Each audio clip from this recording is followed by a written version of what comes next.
Now, in this video, I might sound a little crazy, but I believe that when people dream, they enter a different plane of existence, like a different plane of space-time, a different dimensional, universal, like I said, space-time, that has different laws than what our third dimension has, right? Because in dreams, we sometimes, or from my experience, I'm pretty sure a lot of other people experience this, sometimes we can see the future.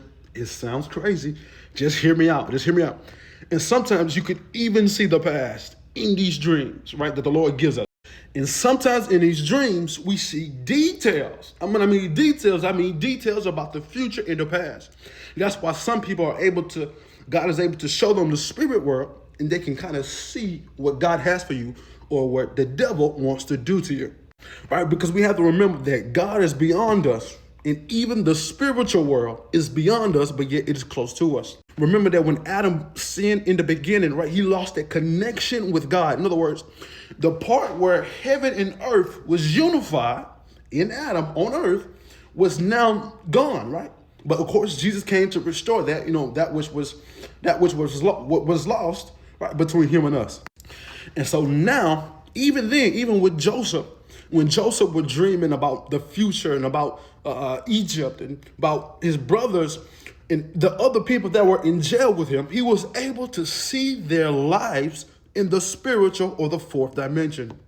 Now, I remember a few years ago, I was fasting for about a day and a half, maybe a day. I don't know. I can't remember the full details, but I know I was fasting. And I was fasting. I was asking God to show me visions and show me dreams. Show me things of you. Just show me things you want me to see. And I kid you not, either the next day or maybe a few days later, I had a dream where I was walking out of my room into the living room, and I see my dad walk out, and he said, "Pray for me, Martis. I'm about to go to my great aunt's funeral." I said, "Okay, Dad, I'm gonna pray for you. You know what I'm saying? I pray all be well with you. You know what I'm saying, when you go down there, and whatnot." So boom, I go back to my room to go to sleep. Right now, I'm not knowing it's a dream. I don't know it's a dream at all.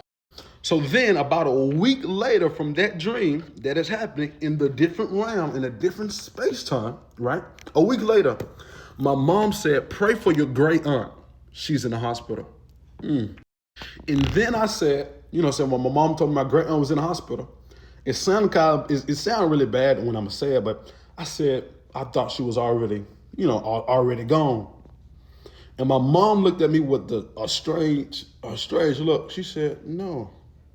She said, "No."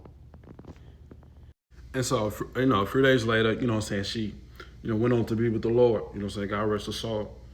And so that just goes to show you that our dream realms are different from this realm. It's a higher dimension. It's a higher plane of existence. It's a higher plane of existence. That's why God said, "I knew you before you entered into your mother's womb." So this is kind of this is something you're gonna really need some faith to grasp, right? Because it's a simple teaching, but it's not. You know what I'm saying? But hey, I'm telling you, the Lord is my witness. Hey, believe it.